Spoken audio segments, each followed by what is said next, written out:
does not exist. My name is Priscilla. I'm based in Atlanta, Georgia, the United States, and I wanted to give a testimony about a friend of mine. Towards the start of this year, my business began a collaboration with an illustrator or an independent illustration company based in the UK, and I've been talking back and forth with the team, and one of the lead team members has been messaging me, and somewhere along the lines of our collaboration, the leader, this illustrator friend, fell quiet. I reached out to just double check and make sure everything was all right, and this friend told me about a family emergency that had happened, and so I asked what happened. And they told me about how their dad was riding a bicycle at night home from work, and he hit a speed bump, and that when he hit the speed bump, which he didn't see, it threw him off of his bike. He hit the ground, broke all of his ribs on the side that he hit, punctured his lung, and was there by himself.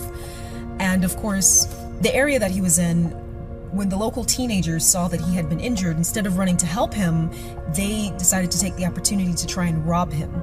So while they're trying to rob him, someone else sees what has happened, and they jump in and they help him, they rescue him.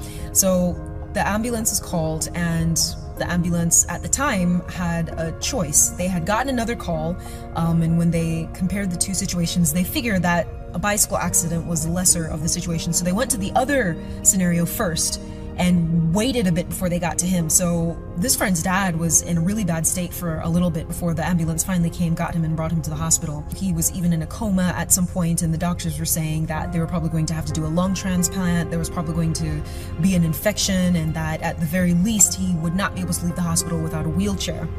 And so, when the friend was telling me this, I was so shocked and so sad to hear that, especially because I myself had just recently lost my dad, and it was also related to his lungs. So I immediately, something in me just rose up, and I was like, no, I'm not going to sit by and watch this happen. So I said to this friend, I'm sorry to hear that, but just know that I'm going to go ahead and prophesy that your dad is going to walk out of that hospital. He's going to be healed, and he's going to walk out of that hospital, and he's going to be considered an anomaly by the doctors. And that is exactly what I prayed for, and that is exactly what I kept praying for. So I told my mom about it, and the two of us kept that family in our prayers.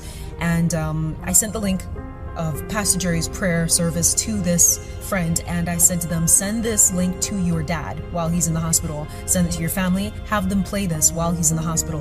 Whether or not he understands what's being said, whether or not he understands what's going on, say amen. When you hear Pastor Jerry talk, whenever he says something, say amen.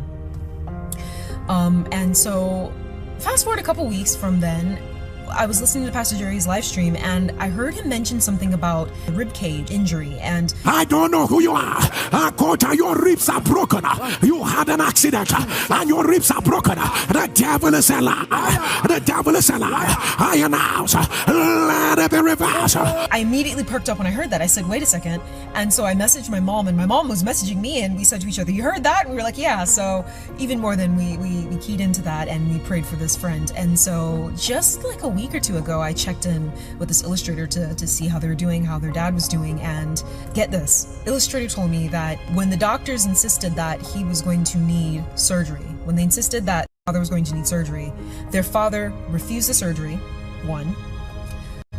2, the doctor said, well, it's going to take some time, you're going to take some time to heal, you're going to need a wheelchair. He healed so well that he walked out of the hospital. Baffled the doctors, and indeed they said that he was an anomaly. That does not normally happen. They were confused, they were shocked, everything. And so when this friend was telling me that, they said, I remember that phrase you like to say, and I don't know where their faith is, I didn't know what they believed, I just sent the link, kind of like hoping that they would listen and take it seriously. And this friend said to me, I remember that phrase you said, that you kept saying, what God cannot do does not exist. And when I'd heard that my dad healed, I remembered that phrase, and I was so grateful. Thank you so much for the prayers. That's what they said to me. And I just want to thank God for moving on behalf of this family. And I want to thank Pastor Jerry for all of the work that he puts in on the fire altar. Again, what God cannot do does not exist.